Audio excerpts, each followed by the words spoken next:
Good memories. Good memories. Good memories. Genesis chapter 50 and verse 20.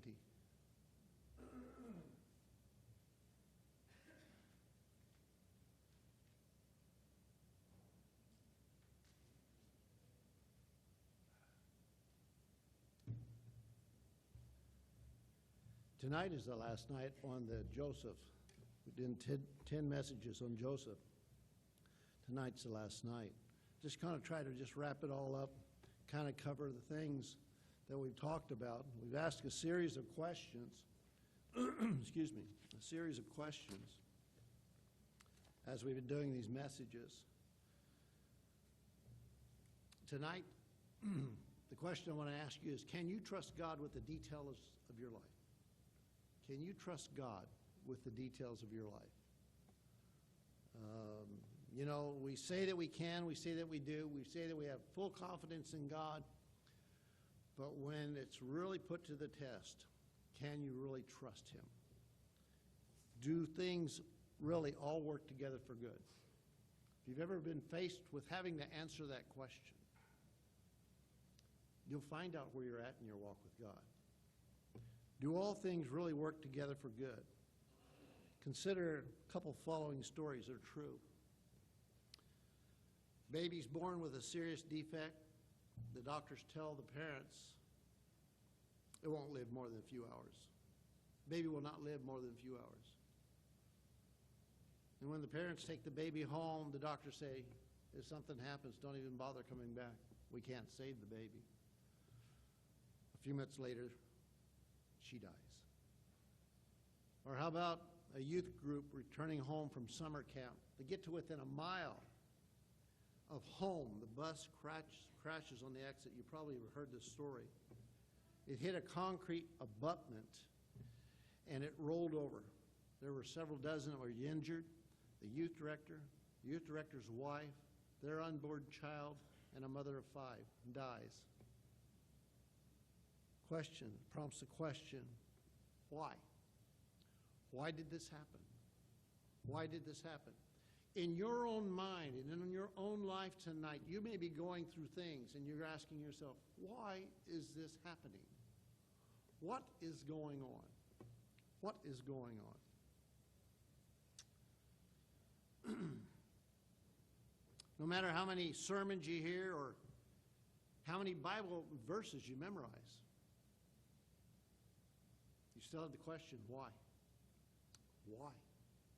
Why? We've been talking about Joseph. Remember that when we started this, I said that we need to look at this from Joseph's perspective.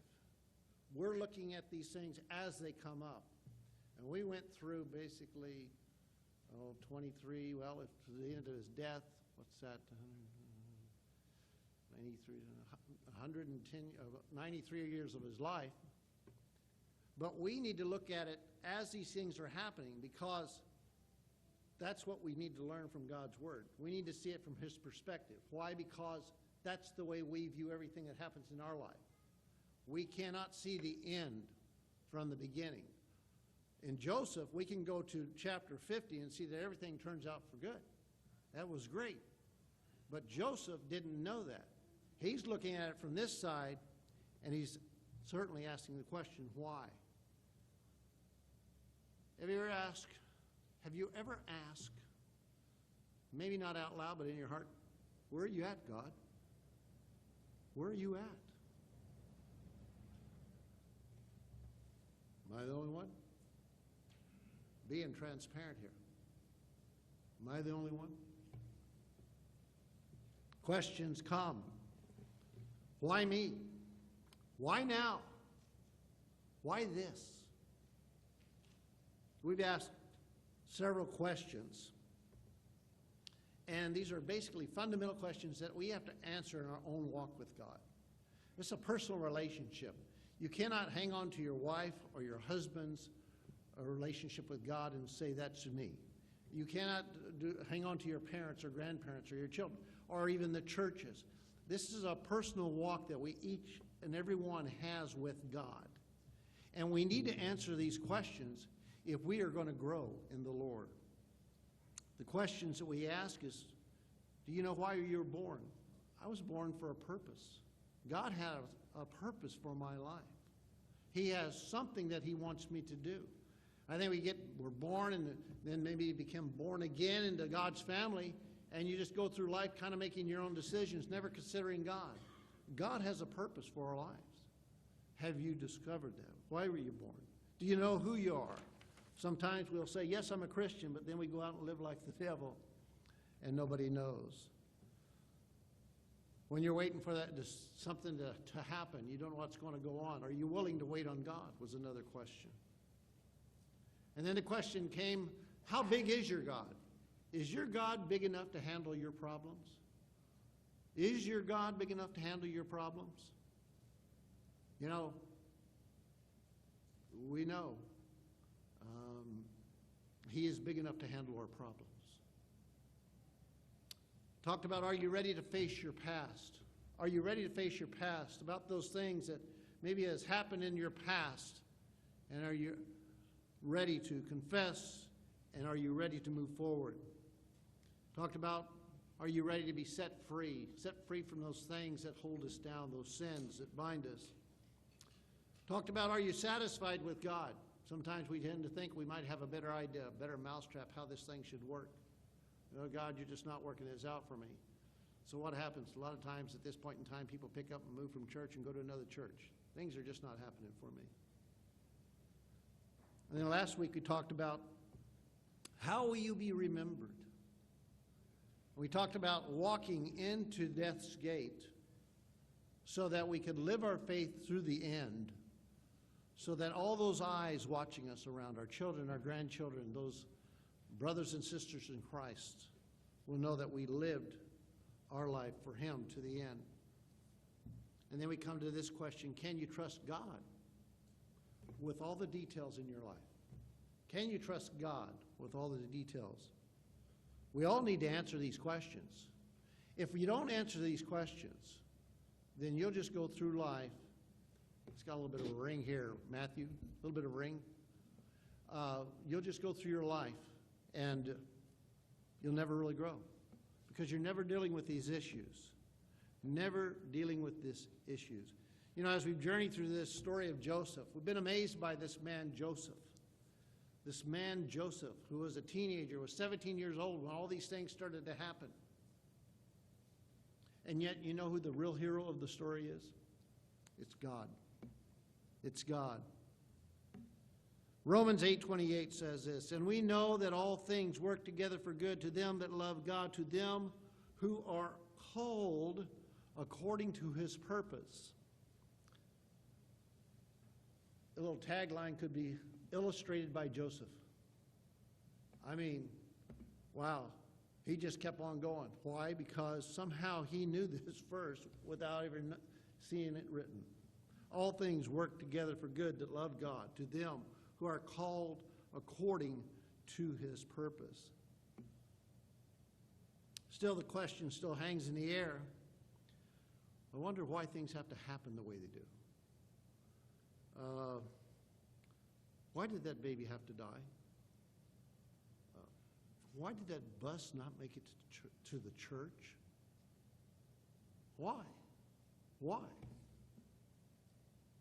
You know, these are questions a lot of times that the people of the world, those that do not know Christ, get very angry with God. And if he really was a loving God, you know, he wouldn't let these things happen. Why? Why do these things happen? Why do these things happen? Why do they happen to good, decent people? Why do these things happen to the people that love the Lord? Well, Providence of God. Have you ever heard that? The Providence of God. I'll see you at church tonight unless I'm providentially hindered, right? Unless God does not allow me to be here, I'll be here tonight. We'll say that. I'll see you in church. Providence of God. The English word providence has two parts. Pro and video. Pro and video. And literally they mean together to see before. To see before. To see before. It refers to God's gracious oversight of the universe. Every one of those words is important. Oversight means that he is involved and directs the course of the affairs in our lives. God, when you come to the word universe, God sees not only the big picture, but he even sees the tiniest details of that situation. Here's 5 statements that helped us to understand God's providence in more detail. He upholds all things. He governs all things. He directs everything to his appointed end. He does this all the time and in every circumstance. And he always does it for his own glory. Do we believe God's in control? Either we do or we don't. Either we do or we don't. This teaches us several important truths. First, God cares about the tiniest details of our life. I've told the story. How many remember the story about the cereal? Me and the cereal. Oh, Elizabeth does, and Mike, a few. It's where going to Bible college, spent all of our money that morning buying groceries, went to work, and then I said, Alice said, we didn't get cereal. I said, I'll get some on the way home. And about 11 o'clock that night, they sent me out to deliver pizzas to this warehouse. I delivered it to a warehouse. And as I'm walking out, after I'd gotten my $2 tip, they said, take any 2 boxes you want. I turned around and realized I'm in a cereal warehouse. And, you know, to me, it was very clear. When you're going to Bible college and you're doing everything, 1, to just provide for your family, 2, to try to study, try to stay awake, and you're wondering, where are you at, God? Why is this all so complicated? And then as I'm driving back to the store, in my heart, I just believe that God spoke to me and said, I see even the smallest details in your life. I know you wonder about the big ones, but just want to let you know I'm here. And it was a very blessed time. But in fact, with God, there's no big or small. When a sparrow falls, he knows it. He knows how many hairs are on our head. Some of us, he doesn't have to count very much. He keeps track of all the stars in the sky, all the rivers that flow into the ocean. He sets the day of our birth, the day of our death, and everything in between. Secondly, he uses everything and wastes nothing. There are no accidents with God. There are no coincidences with God. And this includes those things that seem to be a senseless tragedy. I don't know why that baby died. I don't know why that bus crashed. But I'll tell you this, I know that there's far more to those stories than we'll ever know. There's far more to the story of Emily passing than maybe many of you'll ever know. We got to see a lot of things. I don't know. But one day in heaven we'll know. But there are no accidents with God. Thirdly, God's ultimate purpose is to shape his children into the image of Jesus Christ. Into the image of Jesus Christ. Let me turn there.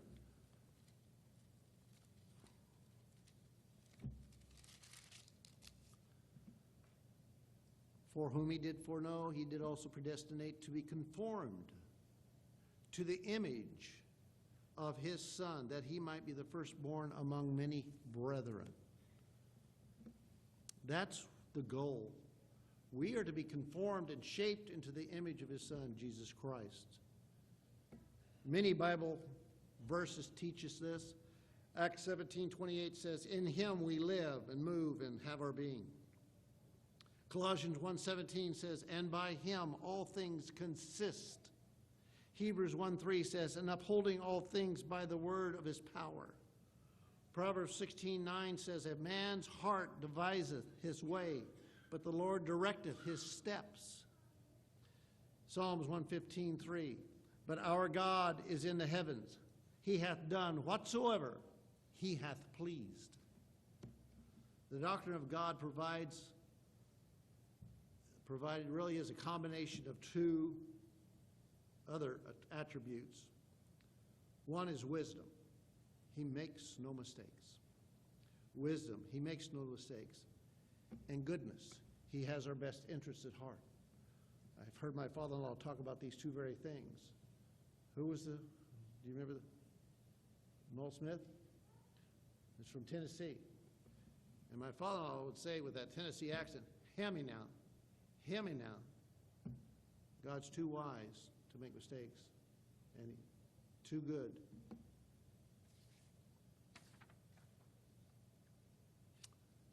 So we take a look, let's just recap this providence in the life of Joseph, illustrated, okay? Joseph was what? The favored son. He was the favored son, and this caused all of his brothers to envy him, or most of his brothers to envy him. And it got to a point where they were going to kill him. And they threw him into a pit. And then, it just happened. No, it didn't. The Midianites came by. They sold him off to the Midianites. And then they took, in turn, they sold him out in Egypt to Potiphar. Well, Joseph didn't know any better. He just kept doing what was right. And pretty soon, Potiphar put him in charge of all of his household. And he was taking care of all that business. And then came the temptation of Potiphar's wife. And he wouldn't submit to that. What did he say? How can I do this great wickedness and sin against God? So he didn't do it. Well, she still accused him falsely.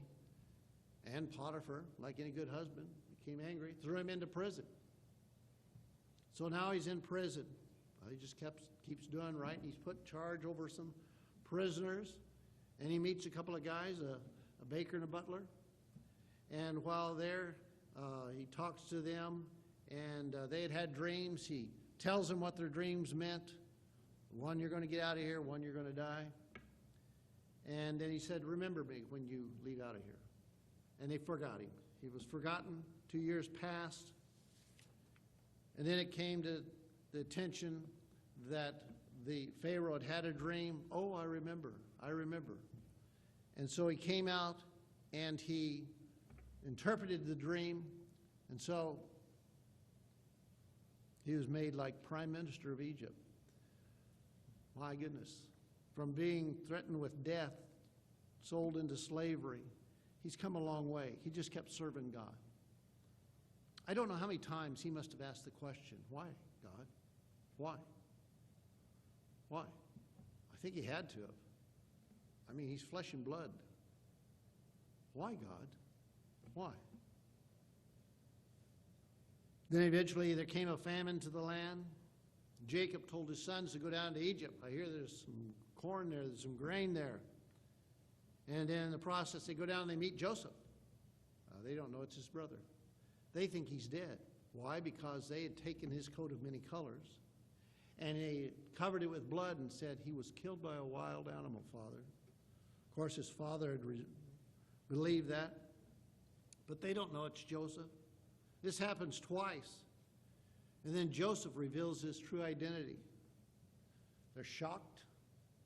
They're scared, rightfully so, because they betrayed him. And he's in a position to take them out, to get even.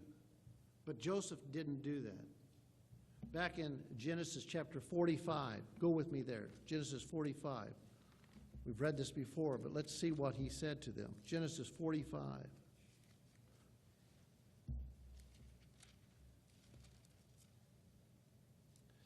Verses 5 through 8. Genesis 45, 5 through 8. Joseph's response. Now therefore be not grieved nor angry with yourselves that ye sold me hither, for God did send me before you to preserve life. He understood. He's looking back now. Joseph's able to see what had happened and why this had happened. He said, for these 2 years hath the famine been in the land, and yet there are 5 years in the which there shall neither be earing nor harvest. And God sent me before you to preserve you a posterity in the earth and to save your lives by a great deliverance. So now it was not you that sent me hither, but God. And right there is the key to when we go through life and we start asking the question, why? We start asking the question, why? We need to understand that God is orchestrating. God is working in our lives. Do we believe He's in control? Or do we believe that we're just going through this life willy-nilly? But God, and He hath made me a father to Pharaoh and the Lord of all his house and a ruler throughout all the land of Egypt. At that point in time, the brothers go back to Canaan, and you tell their father that Joseph's still alive. That must have been quite a conversation. That must have been very interesting. Just about killed the man. His heart fainted. He can't believe it. But eventually he's convinced that you need to come with us to Egypt. He makes the trip. He's reunited with the son he'd given up for dead so many years ago. What a reunion that was. How they wept. How they wept. How they wept. My goodness. So many years. Then he meets the Pharaoh who offers to let Joseph's family settle in Egypt for as long as they like. Family settle in Egypt and they live in peace there for many years. Finally, Jacob dies at 147 years old. Now it's just Joseph and his brothers. And his brothers are thinking, well, I don't know. You know, oh, by the way, before Dad died, he told us to tell you to treat us kindly. There's still some fear there. There's still some fear there. Listen to Joseph's response. Joseph's response. In verses 19 and 20 of chapter 50, it says, And Joseph said unto them, Fear not, for am I in the place of God? But as for you, ye thought evil against me, but God meant it unto good to bring it to pass, as it is this day, to save much people alive.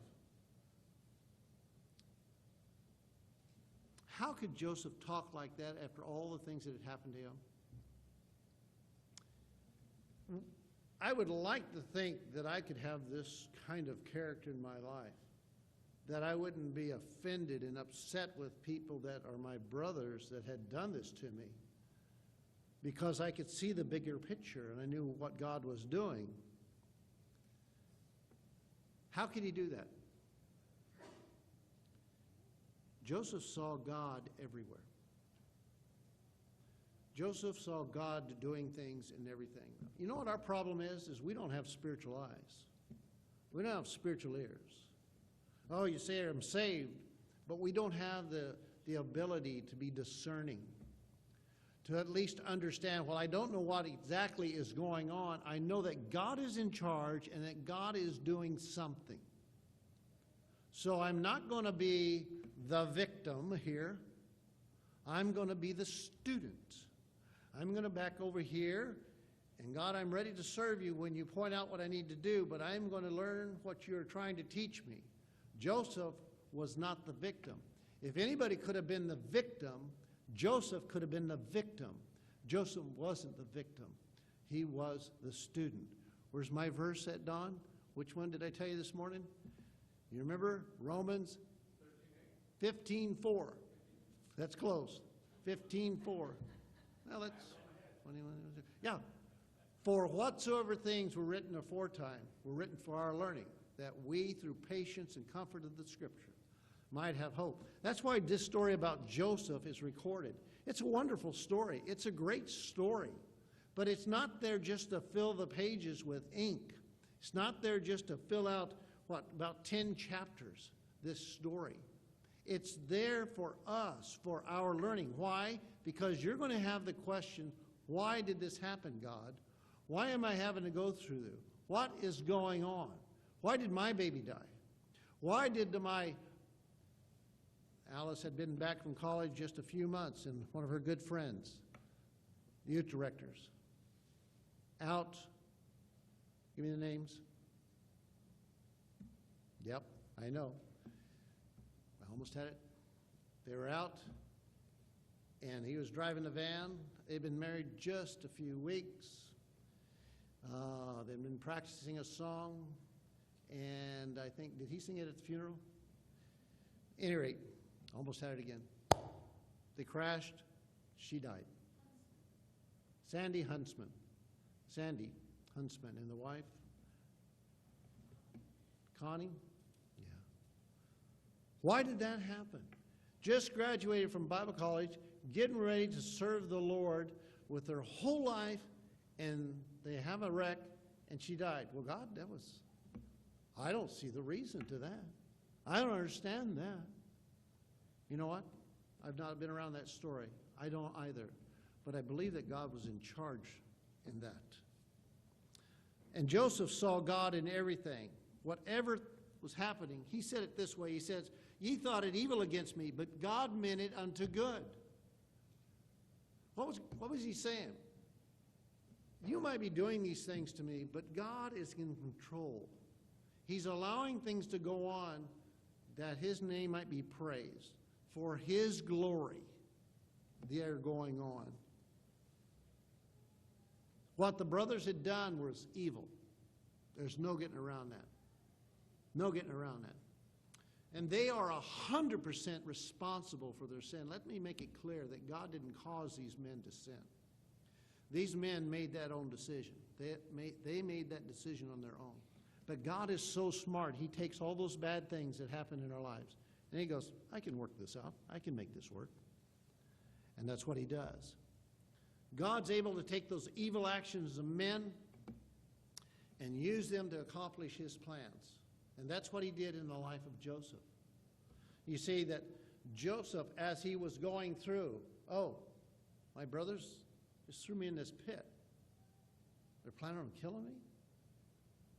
He's there screaming and hollering to get out of the pit as they ate, as they're determined they're going to kill him. Somehow Joseph looked past all these things, and he saw, as it were, an invisible hand of God in control and doing something. Did he know what it was? Absolutely not. Absolutely not.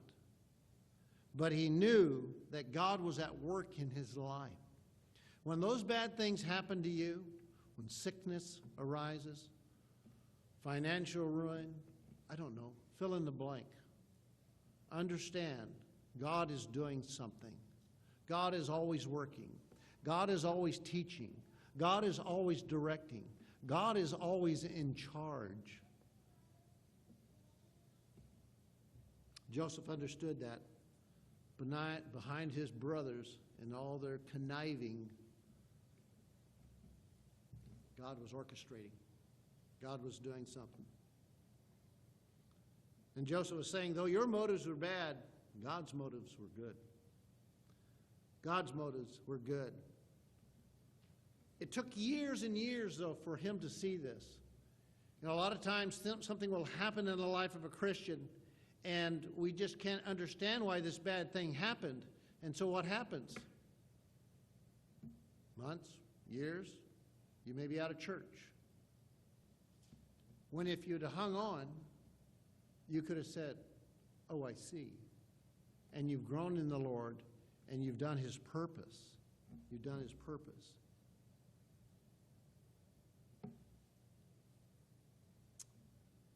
Though it took years and years for his purposes to be clear, in the end, Joseph saw the hand of God behind everything that had happened to him. He was able to get on this side and go, wow, I see. Now, in his heart, there may have been times where he wavered. It's not recorded. Certainly, if it had been me, oh my, I'm out of here. I'm going to find the backside of a desert somewhere and just, here's a good old word, hunker down. Hunker down.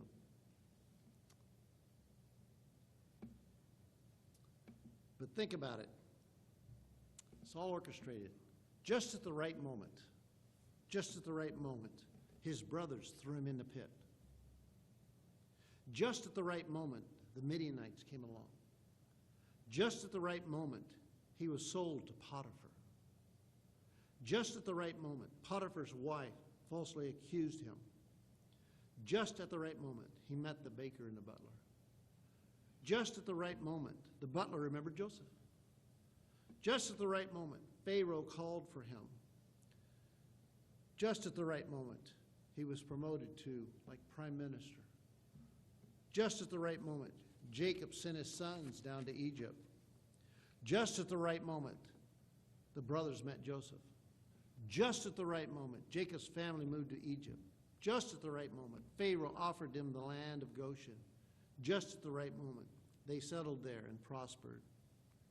And all this happened in just the right moment, in just the right way, so that the right people would be in the right place at the right time. Tell me my God doesn't orchestrate? No, he orchestrates. My God's in charge. That's how big our God is, that he's in charge of our lives. He's in control of our lives. We look at it and we see everything spinning out of control. The health of my loved one. I had a good job and now it's gone. You fill in the blank.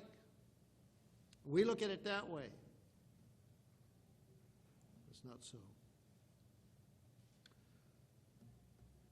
Charles Spurgeon, I believe, is the author of that, what I just read. He repeated the details at great length, I'm told. And he pointed out that at just the right moment, things happened in a particular way.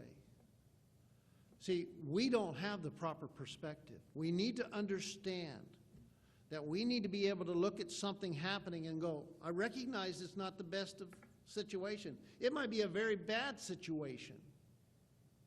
But know this, God is in control. The one that we need to hang on to most at that time is God, because he is in control. And that's what Joseph did. He just kept walking forward.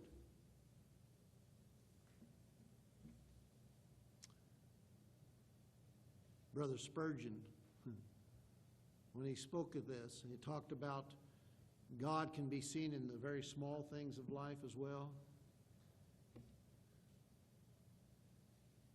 He said, he spoke of the minutiae, I looked up how to pronounce that, minutiae, of providence. If we look with the eyes of faith, we can see God's fingerprints everywhere. Everywhere. Why do we doubt so much? Because we quit looking at it from God's perspective and we begin to look at it through our perspective. I see the angry waves. Remember the disciples and the storm? They saw the angry waves, but they forgot that God was in control. So can you trust God with the details of your life? Actually, it should be put this way. Will you trust God with the details of your life? Will you trust God with the details of your life? There's in the 1920s, there's a man, his initials were A.M. Overton. He was a preacher. He pastored First Baptist Church in Mississippi. And the story goes that in 1932, his wife was pregnant with her fourth child. And there were some complications, and both she and the baby died. The story goes that during the funeral, the preacher that was officiating noticed this young pastor overwriting on a piece of paper. And after the service, he asked him about it. He just handed him the piece of paper and walked off. And now he looked at this, and it was a poem. And it was called, He Maketh No Mistake.